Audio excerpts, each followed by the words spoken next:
మా సర్పంచ్ ఏం పాపం చేసిండు? ఏమైతుంది మరి సర్పంచ్కి ఇప్పుడు? ఎలా కొడతారట?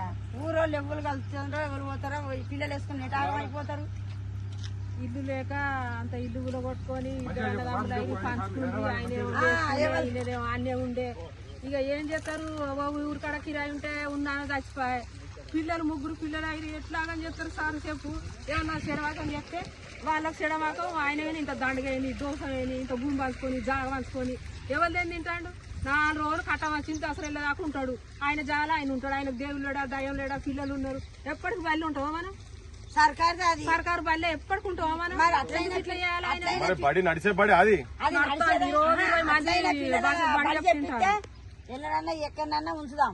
అందరికి అందరికి వస్తుంది. పిల్లలు లేరు, బడి లేదు, బడి బంద్ చేసి వీళ్ళకి ఏం లేదని వీళ్ళు వచ్చాడు ఉంటా అంటే వీళ్ళని కూడా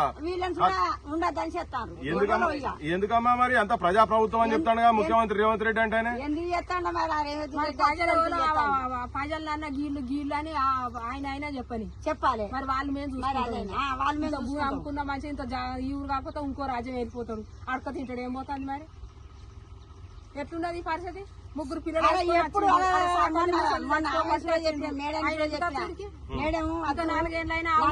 ఉన్నారు. ఆయన నిలగొట్టద్దు, ఎవరి ఇంటి లేవా, ఎవరి అవి లేవా అని అడిగింది.